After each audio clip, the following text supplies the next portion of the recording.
we truly try to bring the core gaming experience, like the things that I grew up playing on PC, like games by Blizzard, like World of Warcraft or Diablo, and bring those types of experience to the mobile generation. Like if you are a kid now, if you're 10, 11, 12 years old, you're really not asking your parents for Christmas for a PlayStation or even a PC. You're asking for an iPhone or an Android. I believe that there was a market for deeper gameplay experiences for that generation.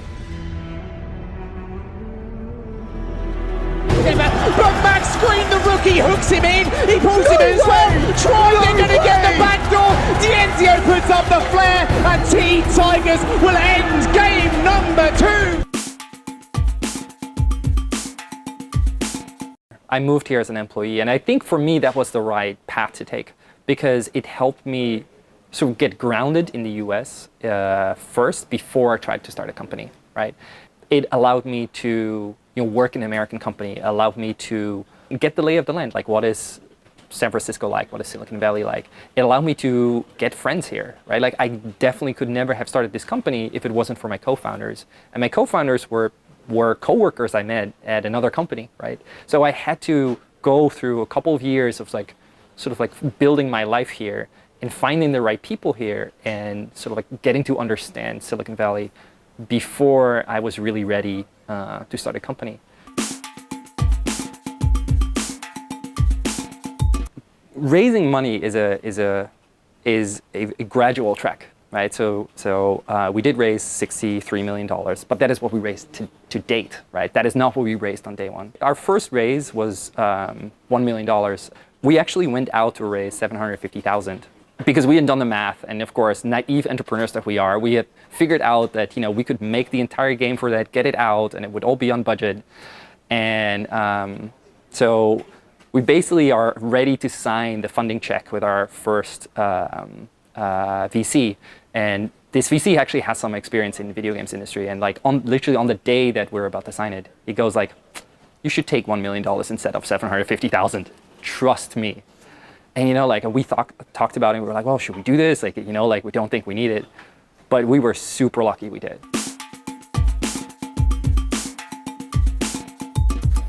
Oh, that $1 million was gone before you could spell Super Evil Megacorp. if there's any advice I could give is raise as much as you can. I think people early on, they over-optimize for what is my percentage? What is my dilution? The reality is without money, you have no company. So, who cares about dilution at that point, right? You need that money, and you probably need way more than you think you will need. So the first raise you do is entirely on a dream, right? So you have to have the right team, you have to have the right idea, you have to find the right VC, but you're selling a dream. There's no product, right? They just need to trust you.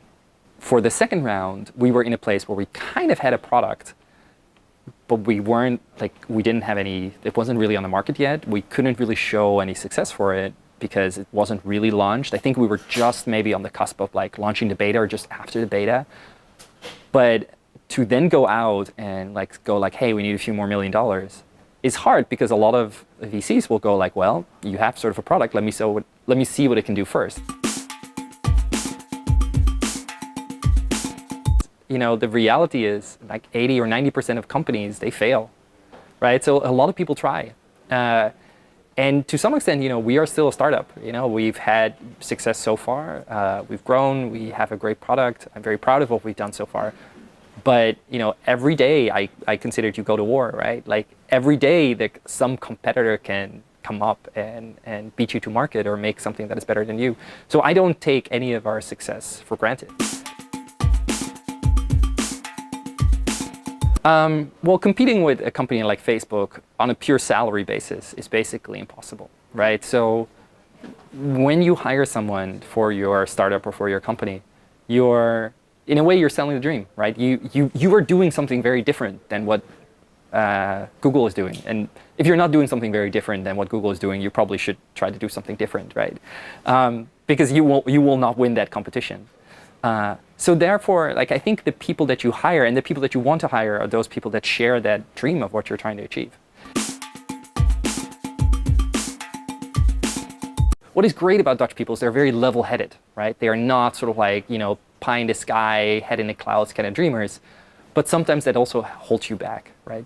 So I actually think that the marriage between the two is great, right? Like if you can have that sort of like American can-do attitude and just like dream big, right? Like, what is that billion-dollar idea that is in your head and why is it not going to be you, right? And then marry that with sort of the Dutch sort of like level-headed, like, okay, well, if I'm going to do that, these are the things I need to do, right? And then work very diligently on them, because these things don't just happen because you believe in them or because you want them. They come from hard work and a lot of luck. It's like for me in my career, like I wasn't the best programmer. I wasn't the smartest kid in class, but I worked really hard and I believed in what I was trying to do, and just like one step at a time, I tried to build my own little American dream.